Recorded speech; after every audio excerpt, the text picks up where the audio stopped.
Harihi Om Shri Gurubhyo Namaha. Harihi Om. Om Gajananam Bhudaganadi Sevidham Kavitta Jambho Balasara Pakshidham Umasudam Sokha Vinasha Karanam Namami Vickneswara Pada Pankajam. Om Gajananam Mahakayam Vicknarajam Vinayakam Vishvesham Vishvashaksham Ganeshayam Namo Namaha. Om Jnananandamayam Devam Nirmalar Spatikatruthim Adharam Sarva Vidyanam Hayagrivam Yasyat Varada Vakradhyaya Parishatya Parashatham Vignam Nignam Tisatatam Vishvashremam Tamashraye. Guru Brahma, Guru Vishnu, Guru Devo Maheshwaraha, Guru Sakshat Parabrahma, Tasmai Shri Gurave Namaha. Gurave Sarvalokanam Visaje Bhavaroginaha Nidaye Sarva Vidyanam Sri Dakshinamurthaye Namaha. Harihi Om Tat Sat Sri Sarveshwararpanamastu. Sarvopanishad Ghao Doktha Gopalanandanaha Itihasancha Puranancha Doktha Gita Mritat Namaha. Hari Om.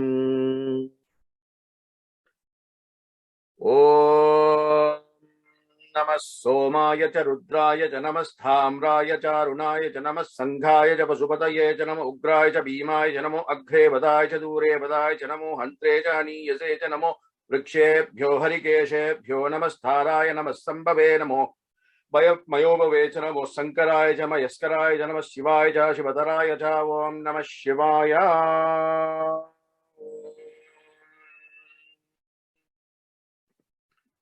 Om Tat Sat.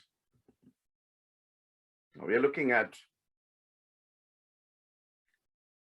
Linga Purana and Shiva Purana today, right? Now what's the difference between the two? Because one of his names is Shiva Linga. Linga is Shiva, Shiva is Linga. Why is there two Puranas? Well, Shiva Purana was earlier than Linga Purana, right? Shiva Purana is a work that deals with Lord Shiva, right?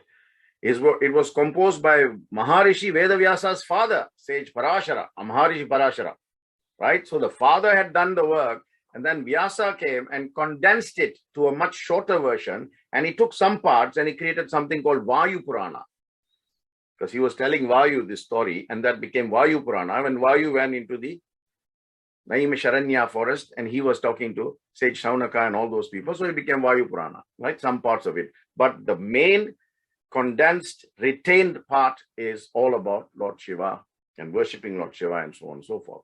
The Linga Purana, on the other hand, is a much later composition, and that puts pure and exclusive emphasis on the worship of Shiva Linga and talks about the meaning of Shiva Linga, right?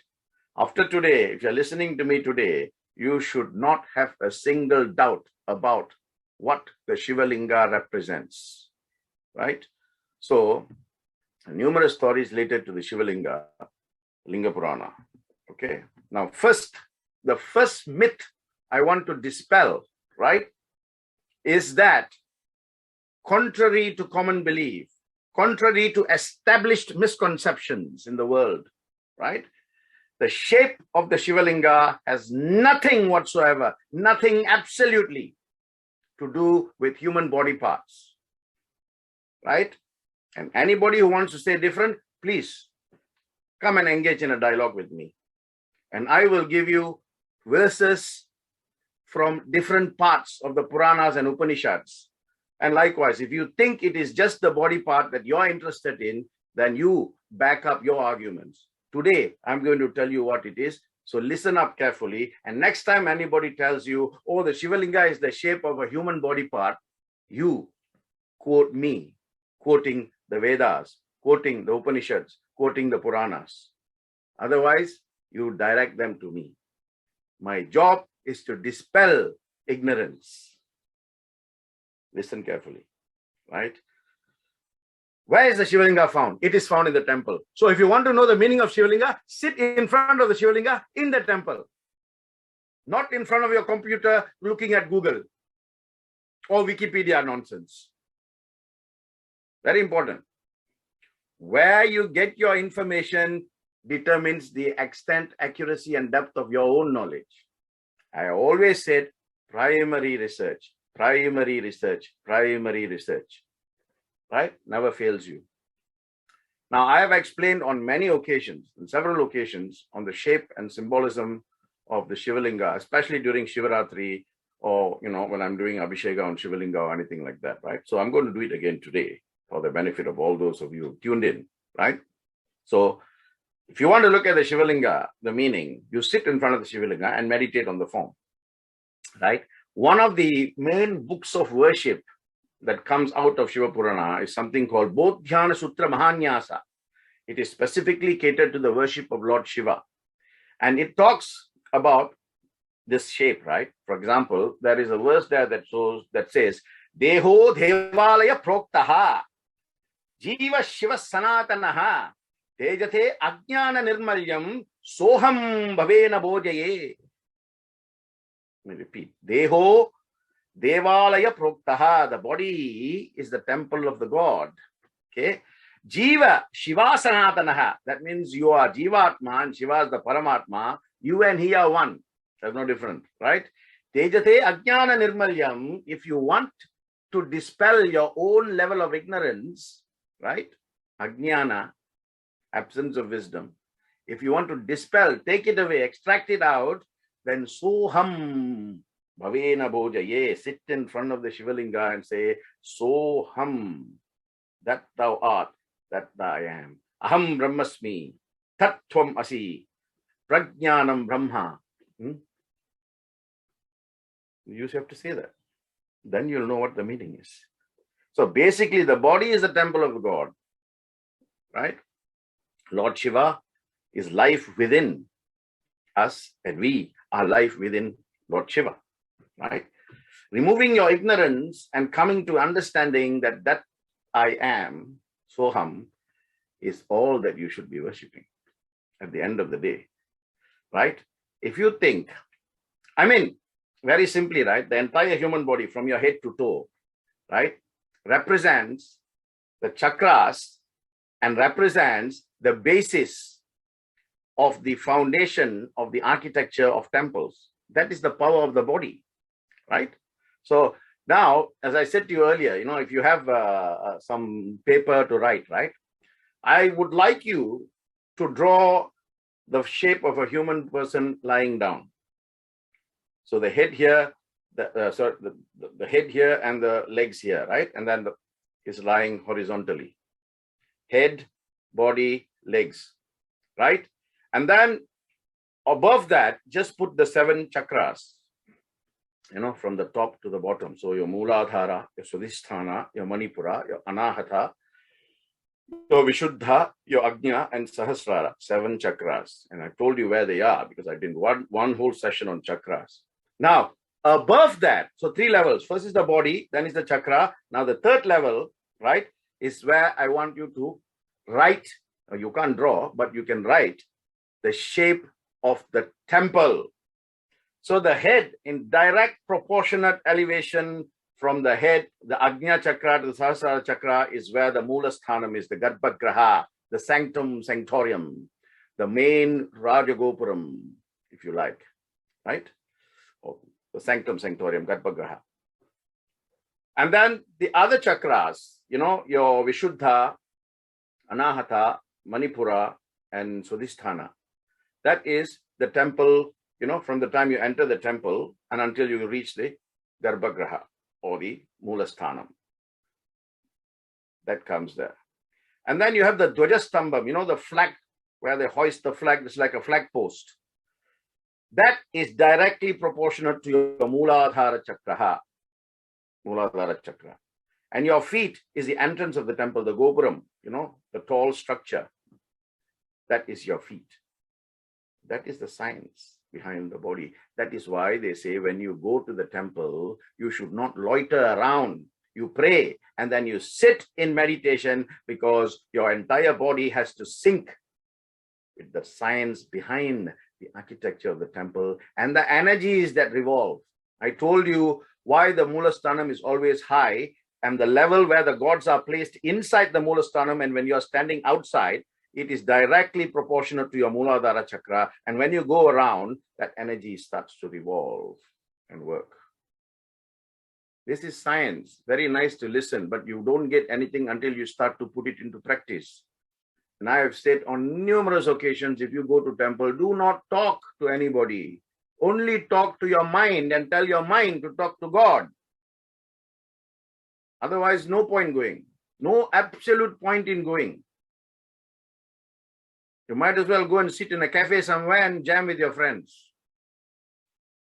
Right? Why go to a holy place and make it unspiritual? Everywhere you go, you have to get the right experience. So go to the temple and also get the right experience. You know what I'm saying? Now, the Linga Purana, just explain the body, the chakras, and the temple architecture from front to the back. Right? Directly proportionate from your feet to your head, directly proportionate in the 7 chakras, where the temple inside what is placed where. The Linga Purana goes back to the 5th to the 10th century. I mean, look at how old these manuscripts are, and look at how sharp and accurate about the science behind the information they are giving. It's just fantastic, right? The Linga Purana has the older version called Purva Bhaga, and of course, a much later inclusion called Uttara Bhaga, right? Now, they have something called 108, 55, about 163 chapters, Ithihasas in total, right? And of course, as I said to you earlier, the Shiva Linga is all that is the focus of the Linga Purana. But they also talk about other things like, Brahma. They talk about other Vedic themes, and reverence to Brahma and Vishnu as well is covered in there. But fundamentally, it focuses on the idea of Ardhanarishvara. Ardhanarishvara, right? Ardhanarishvara is the form of Shiva where half of it is Shiva and half of it is Shakti, right? Now, this is fundamental because I remember telling you when I did one session on Navaratri and I spoke to you about Devi Bhagavatam, right? And I said to you there, the first form of, Nitguna Brahma was Parashakti. Shakti means force, right? Shiva means energy, right? So the first form was Mother Shakti. She, through her powers, created Brahma, Vishnu, and Shiva as the three Murtis. And because she herself is the very manifestation of Shiva and Shakti, for each Brahma, Vishnu, and Shiva, she created the Shakti, Durga, Lakshmi, and Saraswati. And she said Shiva Shakti. Why Shiva Shakti? Now, when you study science and you study the physics behind atom, right? 2 fundamental components of an atomic component is neutron and proton. That is what Shiva and Shakti is all about. It's fantastic science, right? So, you talk about Shiva Linga, right? When you sit in the Padmasana position, right, with your legs folded and you're sitting with your body erect, when you look at it from the top down, it is a Shiva Linga. You just think about it for just 2 to 3 seconds. Just imagine you're sitting down in the Padmasana position, body erect, and then you're looking at your perspective from the top looking downwards. You will see a Shiva Linga. because your body is like that and your leg is going around like a yoni, right? You must understand the originality of the manuscripts that were written in the times of Vedavyasa subsequently was translated and transliterated by normal persons like you and me that have said, oh, this is a phallic symbol. This is the shape of yoni. But let me correct you. Because the Linga Purana, and indeed, if you read the Rudram, if you read the Anuvakas, it says, Shiva, Namastaraya Namassambhave Mayovave cha Mayaskaraya Shankaraya cha Shivaya cha Shivadharaya cha. That means Shiva is signless, no form, no color, no taste, no smell, beyond words, beyond touch, without quality, motionless and changeless. So what are you talking about a shape? That is your interpretation. That doesn't mean what it looks like is what you are saying it is. I'm telling you, these forms should take you beyond the form. In fact, one part of Linga Purana talks about the distinction between Satguna Brahma and Nitguna Brahma. Satguna, that with form, Nitguna, that without form. What do? Use the form to transcend to the formless. But no, you want to stick to the form and you want to go with the many multiple interpretations and misinterpretations and misconceptions and misplacements that is currently existing in the world today. Shivalinga is Brahmanda, right? The bottom part that goes around the Shivalinga is Prakriti, universe. The Shivalinga, the top part that comes is Purusha. Purusha and Prakriti. Andham, Brahmandam. And you want to go with the shape of a human body part. I keep telling you, until you go from Karma Kanda to Jnana Kanda, this karma will continue to revolve around you. Yat mano tat bhavam, yat bhavam tat bhavati, yat bhavati tat manushya tat karmaha. Right? So, again, the Linga Purana builds on the foundation, right, of this Purusha and Prakriti. If I say to you, your mother and your father, and you have got their DNA, isn't it? So if Shivalinga is the Prakriti and Purusha and all that come from there are human beings, haven't we got that same DNA? That is why I say to you, you want to know the true meaning of Shivalinga, go and sit in front of a Shivalinga in a Shiva temple and meditate on what it means. Yat mano tat bhavam, yat bhavam tat bhavati. If you think it is a phallic symbol, then so it will be to you.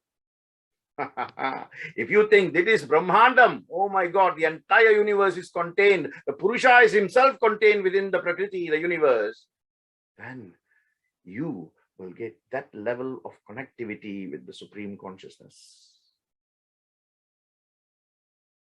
Conscious, subconscious, superconscious. What you consciously put as thoughts gets registered in the subconscious, and that goes and connects to the superconscious. You put rubbish, it will go and connect to rubbish. You put solid stuff, it will go and connect to solid stuff, right? This is what the Linga Purana talks. Cosmology, astronomy, right? It talks about some of the holy places of Lord Shiva, like Varanasi, Kedarnath. There's a fantastic part that talks about Kedarnath, but I just don't have time to go into that today. It also talks about the Prayag. Last week I spoke to you about the Allahabad, the Triveni Sangam, right? And it talks about Kurukshetra,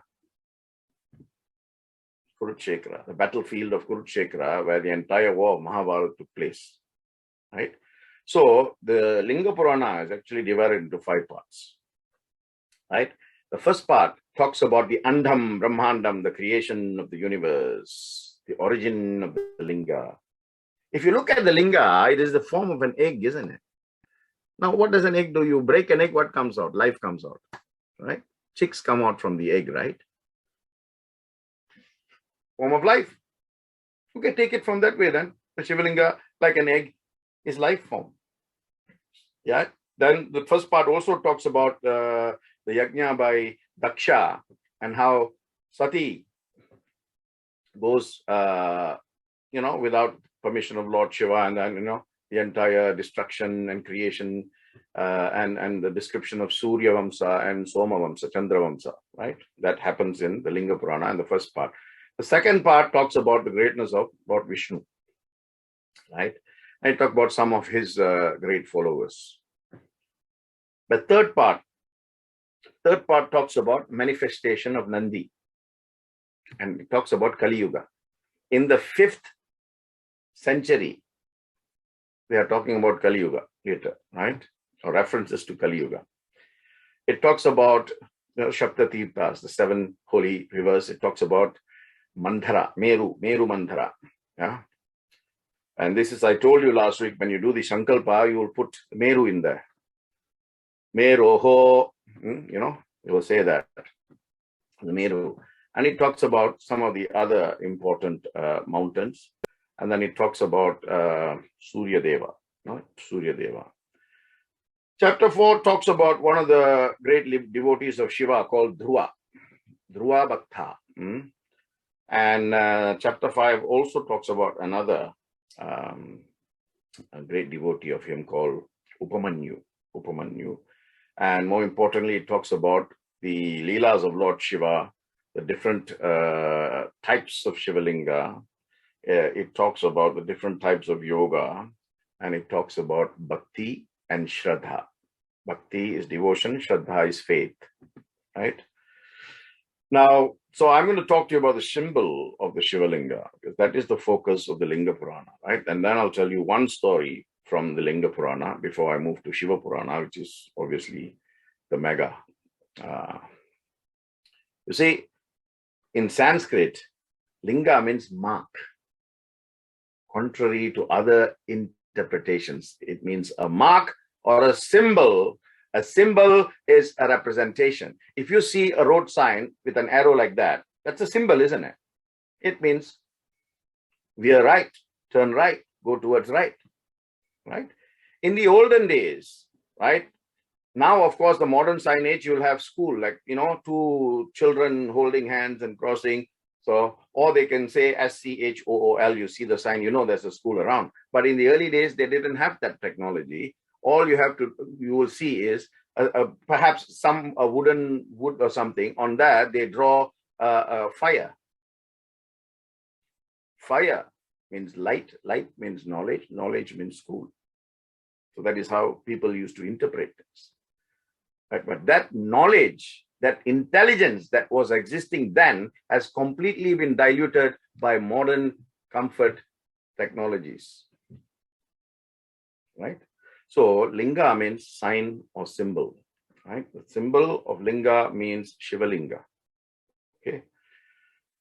And Shivalinga, as I said, is Brahmandam. It represents omnipresence, omniscience, and omnipotence. And it has a form, but it is formless. Brahma has a form, but Brahman has no form. Jivatma has a form, but Paramatma has no form. Like that, in the same way. That's how you got to do. And of course, as I said, Linga is a symbol of creation. Purusha and Prakriti work throughout the creation. Right? So, if you say Prakriti is the female gender and Purusha is the male gender, then creation comes from that, isn't it? You need a male and a female to produce life. That is a separate thing. So don't make that become the actual worship icon, symbol of Shivalinga. It's completely different, right? So the Linga is an egg, and the cosmos is a cosmic egg, Brahmanda. And Linga signifies that the creation is affected by the union of Prakriti and Purusha, right? That's how you should look at it. Now, there are 12 Jyotirlingas and 5 Panchabhuta Stalas in India. Right? And if you can, in your lifetime, at least once visit these Stalas. Right? The 12 Jyotirlingas are found in Kedarnath, Kashi Vishwanath, right? My favorite place, Somnath, right? Rameshwaram, Gruneshwar, Bhimashankar, Mahakal, Mallikarjun, right? Amarnath, Nageshwar, Triambakeshwar. 12 Jyotirlingas. Jyotirlingas. When I do Brahma Purana, I'll talk to you about Jyotirlinga, right? And the 5 Panchabhuta Stalas, right? Panchabhutas. That means Panchabhutas is, the 5 elements, isn't it?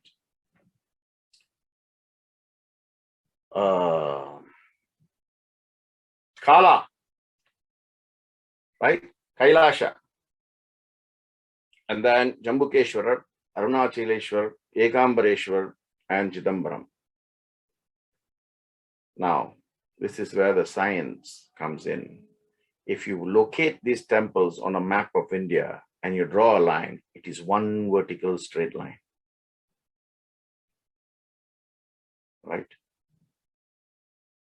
From Kalahasti to Jambukeshwar to Arunachaleshwar, Ekambareshwar, and Chidambaram. All in Andhra and Tamil Nadu. The south. One straight line. Sharp, accurate. From north to south. So if you take the shape of the Shiva Linga, let me now explain the shape of the Shiva Linga. And I told you earlier, if you are sitting in the Padmasana position, right, and you're sitting erect straight, your shape is that of a Shiva Linga. The bottom part is a round part, your legs as you go around them. And then your body is sitting like that, Shiva Linga, and then each chakra is there.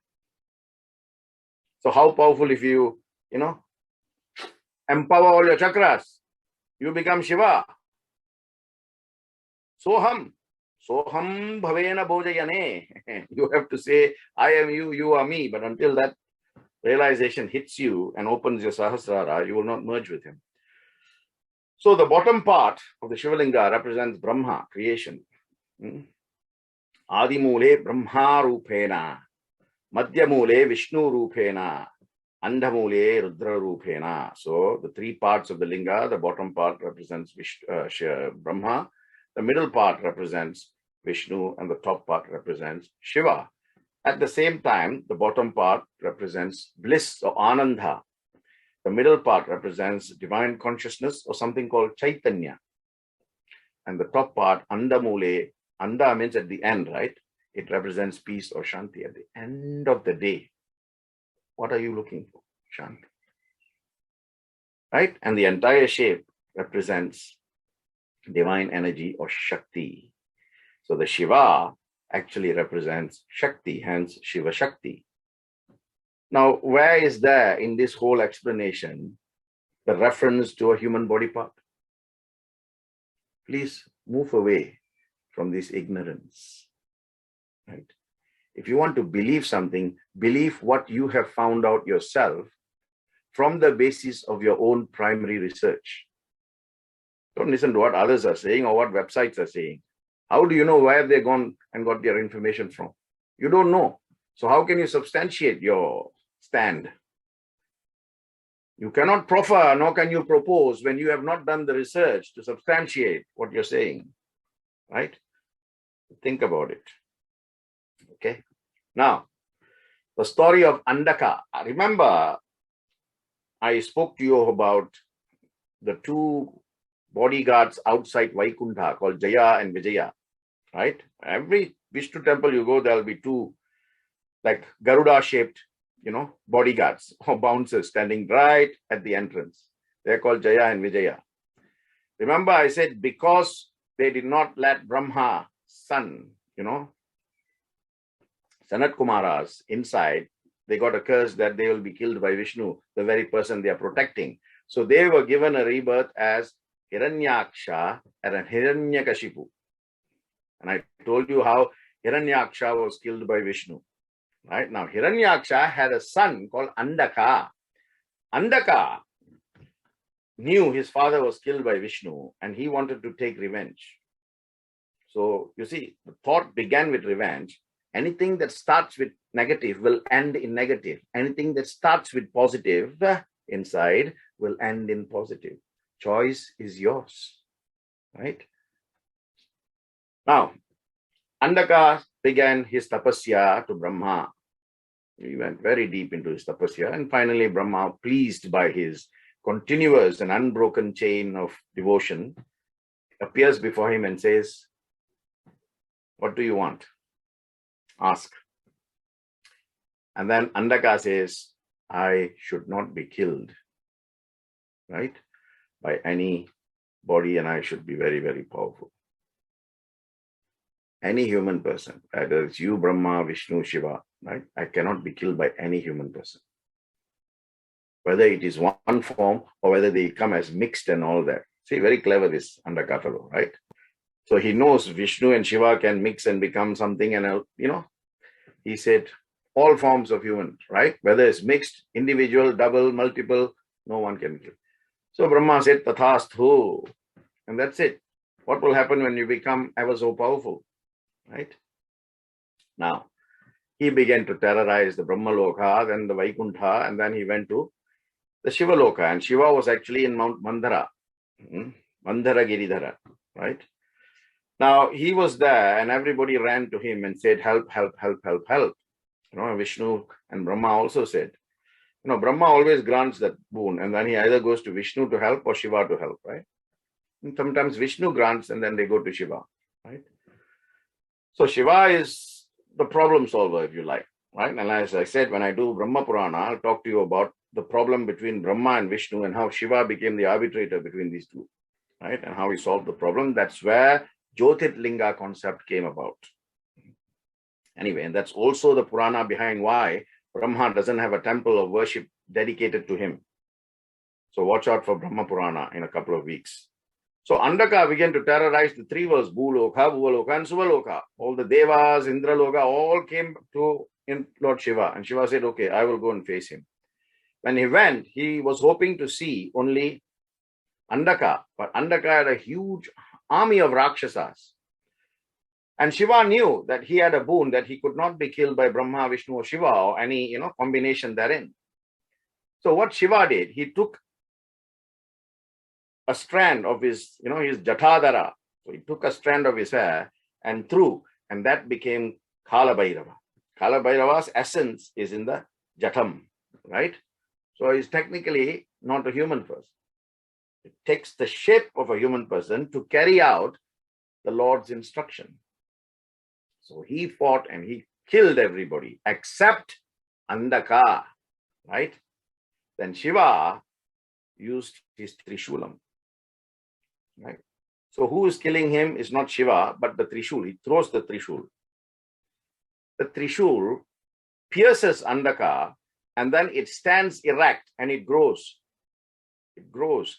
Now, the way it pierced Andaka could only see the Trishul, the 3 points. And he was so fixated with what he saw because he could see. And many times Baba explained what the Trishul stands for: past, present, future, the 3 gunas, the 3 kalas, the 3 devas, the 3 devis, everything is contained in the 3 points of the Trishul. He was so transfixated by this that he couldn't do anything. And then finally the thing grew back. He was like in a trance. Grew back and it came to Lord Shiva.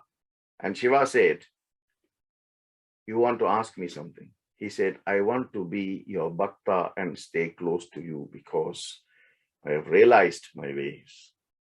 So Shiva made him Nandi's assistant. And he says, "You will also be the Lord of the Ganas." Right? So when you see Nandi, you will always talk to one person, right? If you see in movies and all of that, right? That is Andaka. And he will tell Andaka to go and do his bidding. Shiva will tell Nandi, Nandi will tell Andaka. And they go and they do. So that is the story of Andaka. It basically means, the Puranic significance here is, if you are fixated on Shiva's Trishul, you will be taken near to Shiva and kept with him. Very simple philosophy, right? Now, moving on to the Shiva Purana, right? One of the major 18 texts and is a Mahapurana. That means a Mukhya Purana, right? Very, very fundamental. And is the second longest Purana amongst the 18 Mahapuranas, right? When I do Skanda Purana, that is the longest one. Then Shiva Purana, right? So this is the oldest manuscript of surviving text, probably around the 10th or the 11th century. So even goes beyond Linga Purana, right? CE. Tamasic. Linga Purana is also Tamasic. Shiva Purana is also Tamasic in character. So we've looked at 6 which are Tamasic in character, right? So it's a Mahapurana. It's not a Upa Purana. You understand? Very significant. So what does that mean? Right? Different references at different time classify it in different ways, right?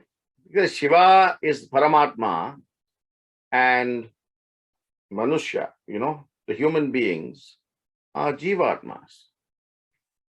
Shiva is Pati and human beings are Pashu. Hence his name is Pashupati, the father of all Pashus. Pashus is life, right? That is why his Vahana, called the Rishabha, always faces him with such humility and devotion. You see the Pashu? You just look at the face of the Pashu, right? And I see many people going to temple, right? This is another example where Shankara says, hey, Muda, Jahihi, Danagama Krishnam. He says, get away from all these foolish things. They will hold Nandi's ear and they will say something into Nandi's ear, in the belief that Nandi is going to take that to Shiva. Are you telling me that you are unable to communicate with Shiva directly? He's given you eyes, ears, everything. He's given you a mind. He's given you bhakti to inculcate the Shakti in the Shiva Linga. And you need an agent to communicate on your behalf? Come on. Right?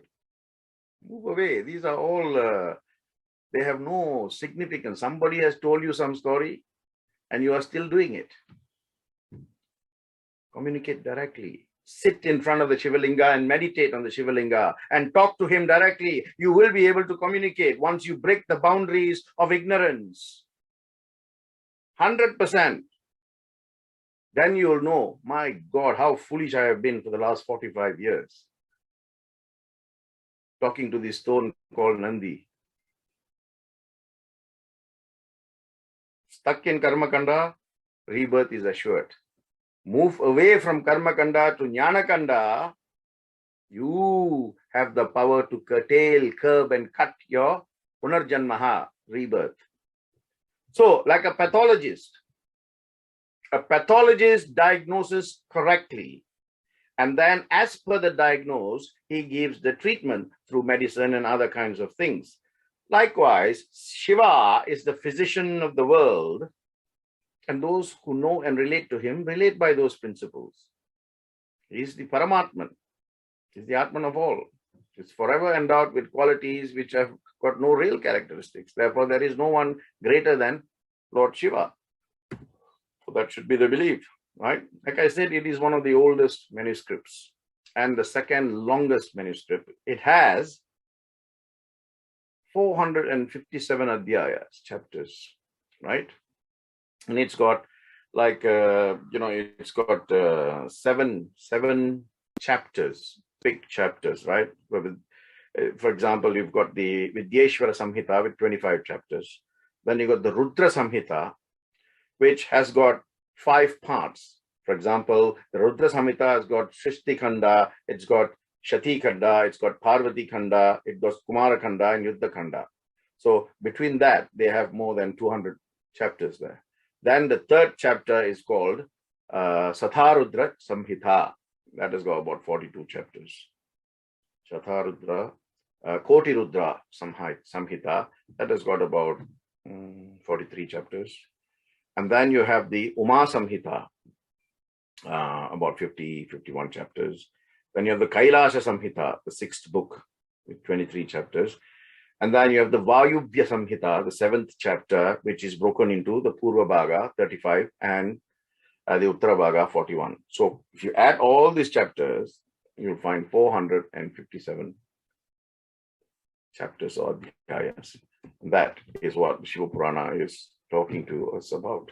Now, the first book, the first chapter is called Vickneswaren Samhita, or sometimes referred to Vickneswara Samhita or Ithihasas Samhita.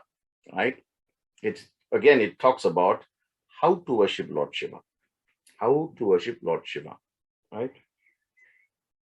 Now, the Shiva Purana is something that is read when life comes into being and when life leaves the mortal coils. It is the best thing that you can do for the soul, because life, Brahmanda and egg, goes round and round, right? Now, the body may have been born into a varna or a caste, and I've spoken to you about this, right? Whether you are Brahmin, Kshatriya, Vaishya, or Sudra, the working class. That is an economic classification, right? It is not a caste system that differentiates the qualities and caliber of man, right? And it doesn't matter whether you are Brahmana, Kshatriya, Vaishya, or Shudra. Shiva Purana, it is beyond all, right? I was talking to someone today who sent me a message saying, the mom had passed away at 90. So I said, 2 things you must do for the soul. What you want to do, the body is entirely up to you, right? And that's a cultural thing. I'm not going to say anything about that. But for the soul, you must chant the Triyambakam mantra and you must chant the Shiva Purana. To which the lady said, oh, we are Brahmins, we don't do that. I said, the soul is a Brahmin soul. So you have souls which are Brahmin, souls which are Kshatriya, souls which are Shudra, and souls which are Vaishya. I said, it's entirely up to you, sister. My job is to give you the information. What you choose to do with it is entirely your call. And I want to repeat that to all of you, right? I am not sitting here and telling you this to convert you, to change you, to make you believe, and to do as I am asking you to do. No, that is not my job, but that is your choice. Because I take my teaching from Lord Krishna, how he deals with everything. And I've said to you many times, right? In the Mahabharata, right? Krishna always calls the Kauravas and the Pandavas, or the leaders like Arjuna and Duryodhana, and he will say, this is the situation, right? He'll put all the cards on the table and he'll say, you choose. Not once he has dictated either the Pandava. He's so close to Arjuna, but he's not once told Arjuna what to do. He's always put the cards on the table, you choose Arjuna. Put the cards on the table, you choose Duryodhana. That's what I'm doing. I'm giving you all the information and I'm telling my dear brother, my dear sister, you choose what you want to do with the information. I've given it to you. Right? Yat mano tat bhavam, yat bhavam tat bhavati, yat bhavati tat manushyaha.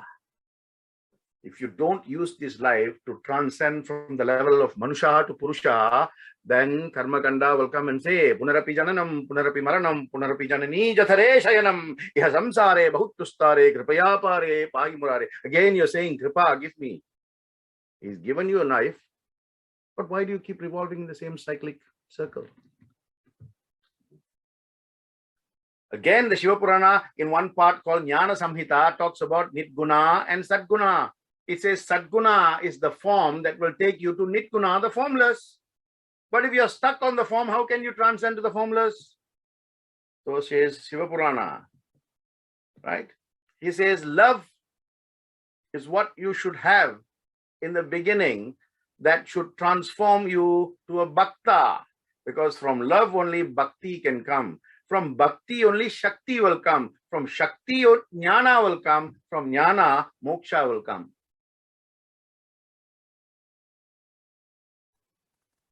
Right? When you actually go into the Puranas, I'm talking about the original manuscripts, not the modern transliterated trash that is there out there. It will really absorb you. It will really absorb you. Right? That is the power of the Puranas. Itihasancha Puranancha Dokha Gitamritat Mahate. What did I say in the beginning?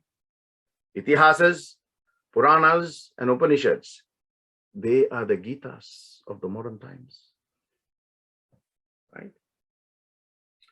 One of the important things is Shiva Purana talks about is the story of Chandra Deva. Chandra or Soma. One of his names, right? Chandra is moon. about how, in order to be blessed by Lord Shiva, he started chanting the Mahamrityunjaya mantra.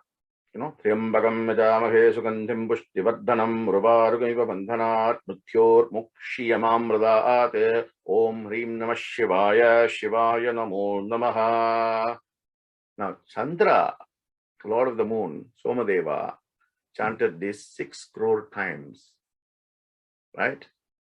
And he was actually suffering from a form of an ailment as a result of a dosha, right? Even Chandra, as a planet, as a graha, was suffering from the dosha.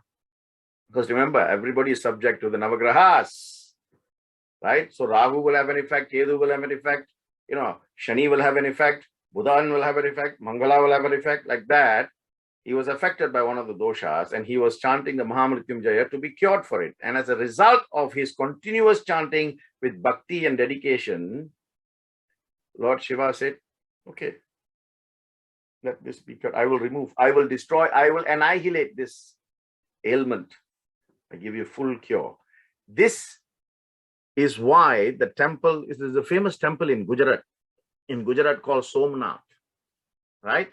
That is where Chandra sat and meditated and chanted this Mahamrityunjaya, more than 6 million times.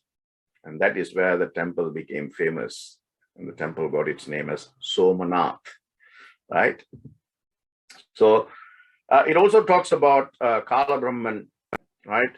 Kala Purusha, Parabrahman, Akshara Purusha, Paramatman. All these concepts come in Shiva Purana by looking at Shiva. And it says, Shiva is very, very easy to worship.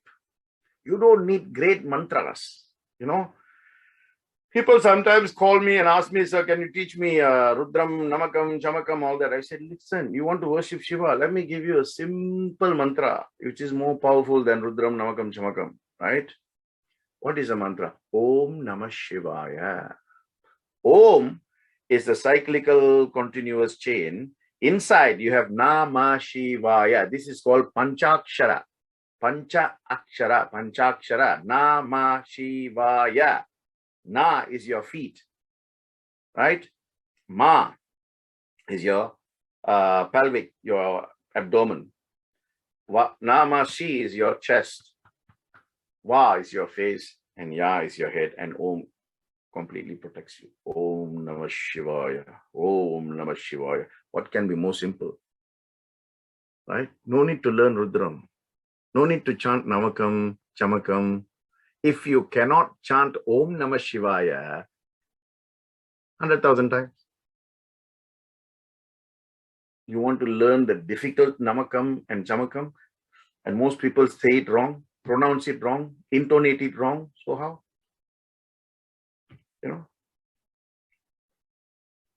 Do the easy things. Do it things easy way and get the Mangalava Praptam. Why do you want to choose the difficult way? At the end of the day, it's your choice, right? Namah Shivaya. Sit in front of the lingam and say, I am you. I am verily the creation that you have created, and within you, I rest my creativity and my sense of creation, and I want to merge with you. Tat Tvam Asi, Aham Brahmasmi, Prajnanam Purush.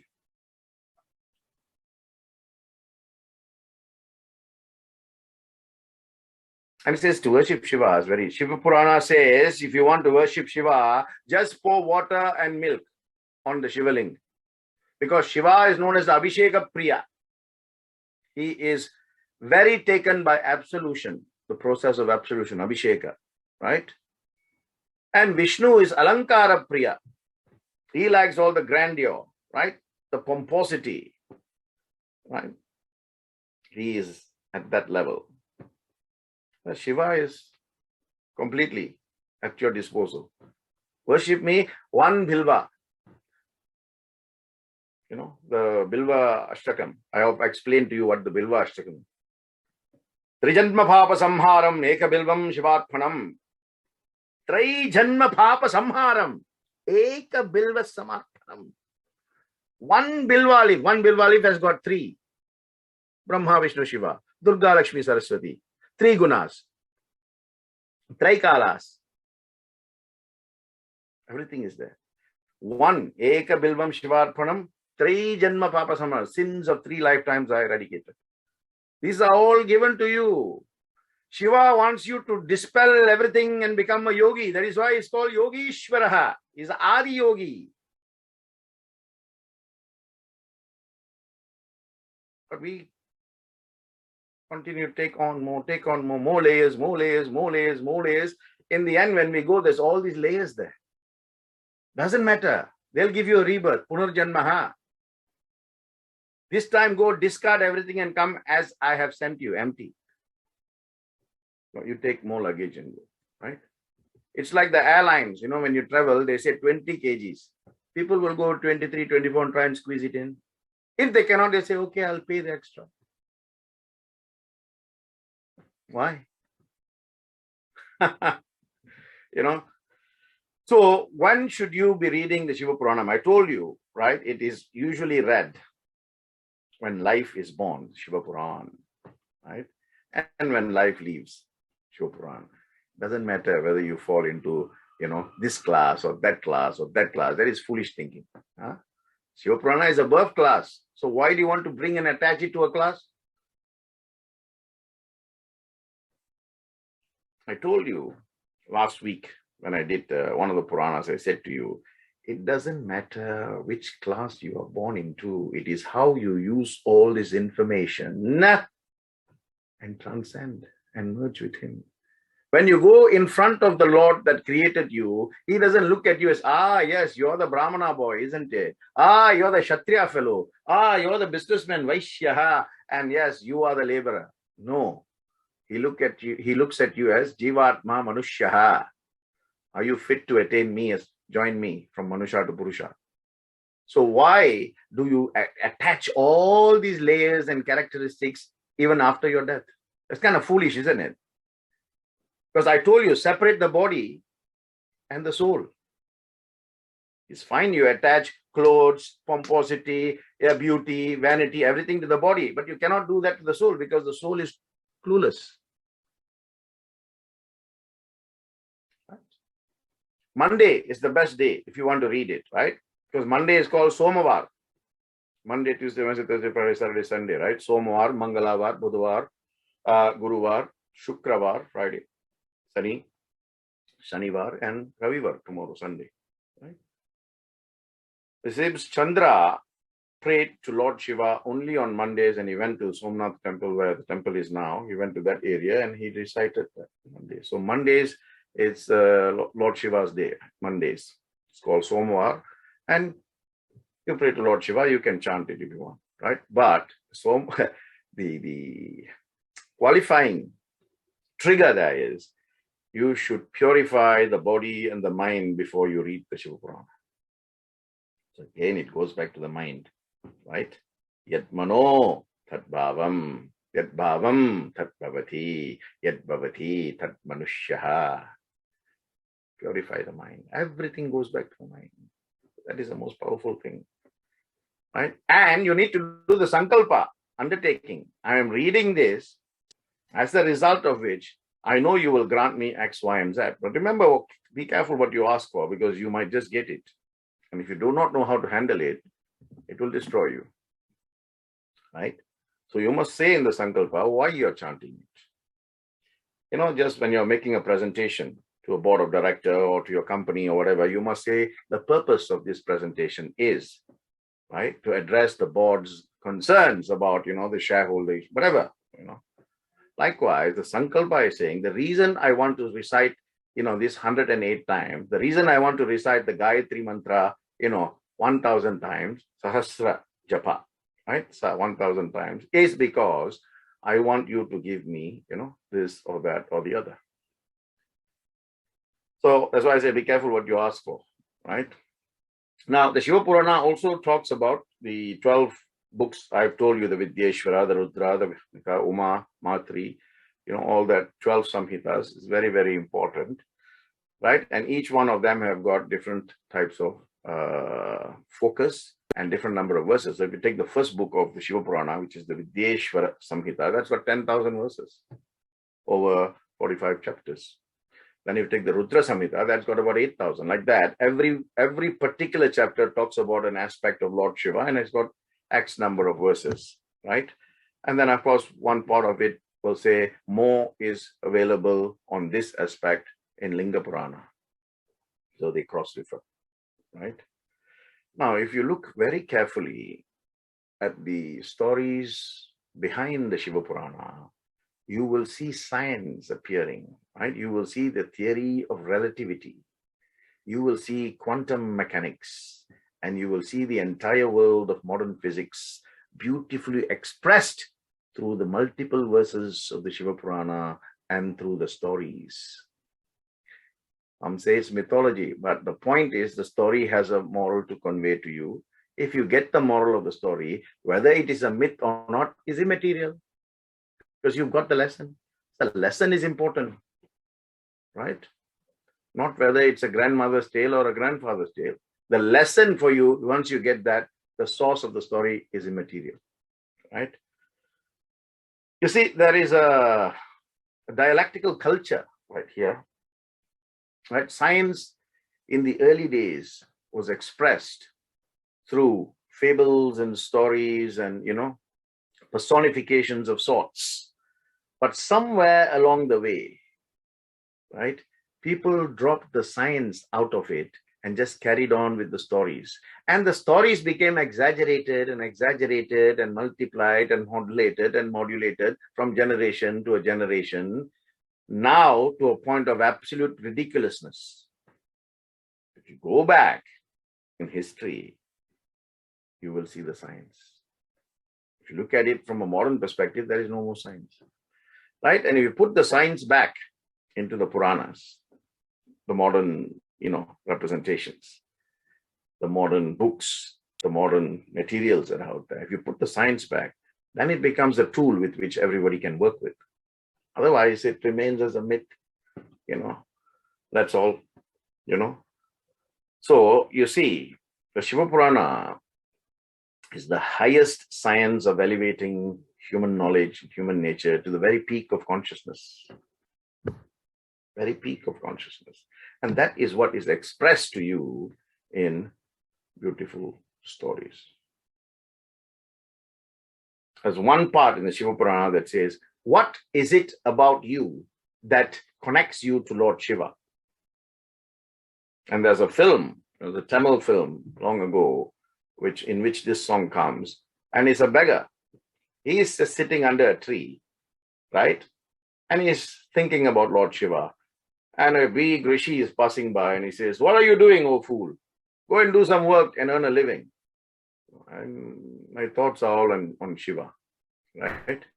He says, no, you cannot attain Shiva by just thoughts. You have to do rituals, this, that, everything with the rishi, right? And he said something to the boy and he left, right? That night, Shiva came in the dream of both the rishi and this man, right? And he says, I really like the way you relate to me, to the boy or to the man who was sitting under the tree. Because the boy or the man who was sitting under the tree was saying, Chittamellam enakku shivamayame. He's saying, Chittam means chitta, thoughts. He said, every single thought that reverberates in my body reflects on you, O Lord Shiva. Chittamellam enakku shivamayame. Iraiva. The song goes like that. So he says, continue to just think of me and I will always be with you, right? To the rishi, he said, forget about all these karma kanda rituals that you've been doing for me for years, because I am not in your thoughts. I am only in the form of expressions when you do these rituals for me. Go and make that man who's sitting under the tree your master. Next day, the rishi went and looked for him, fell at his feet and said, accept me as your master. And he says, no, I am not fit to accept you as a master. All I will say to you is every thought that reverberates in your body must reflect on Lord Shiva. So if that is the mannerism of thinking, then how can you think bad things, negative things? bad on others, envy others, anger others, curse others. You cannot, isn't it? That is the power of the thoughts. So converting all the thoughts to positive thoughts, because that reflects on Lord Shiva. Yat mano tat bhavam, yat bhavam tat bhavati, yat bhavati tat manushyaha. Comes back to the same thing. Very powerful, right? So today scientists are saying, right, a lot of research has been done on modern education. Modern education. And one of the things they are saying is a child goes through 20 years of formal education, right? No, kindergarten, and then primary school, secondary school, college, university, postgraduate. You're talking about 20 years, 20, 22 years. And he says, at the end of the day, this is science telling, right? Today's scientific research is saying, right? Metaphysics, is saying when these children come out after 20 years of formalized and controlled and modulated education, a large percentage of their intelligence is irrevocably destroyed. This is science is saying, right? This means they come out as a very knowledgeable and very qualified idiot. Science is saying. They are suggesting that one of the the earlier methods of teaching was done by an instructor sitting and talking about all this knowledge in the form of stories, in the form of a play. This is us, Ithihasas, Puranas, Upanishads. And you look at the Gurukula, right? The Acharya will sit under the tree or somewhere in an elevated position, and then he will be talking to all the Shishyas. And knowledge was passed to Shruti, sound, and Smriti, sight. The Gurukula is still functioning in the same way today in India. But the modern educational establishments, universities, I should know, I'm a professor of law in 3 different universities. Right? How they are teaching. I think you're not learning anything at the end of the day. You have a degree, but your knowledge is zero. Right? Because you're so focused on passing your coursework, on passing the exam, and that's it. The knowledge is not inside of you. The knowledge is never part of you. Right? So that is the problem. The highest, science says the highest dimensions of science was transmitted through these stories, through these Puranas. And that is what the Bharata culture is all about. Culture in India was always that. Where do you think you get the expression grandmother stories come from? From there only, right? Because grandmothers knew what to tell you. And they are feeding you, they will show you the moon, and they'll tell you about stories of the moon and how the moon was, connecting to Lord Shiva and the stories of the Navagraha and all of that. And we learned and grew that way. Now, you just look around you. Little kids have got what? They have got this. Every kid in a pram has a little tablet. This is old, but they'll have better ones. That's what the parents do. Just put on a show and say, right, take it. Child doesn't need put on a show, and then the child is looking at that screen.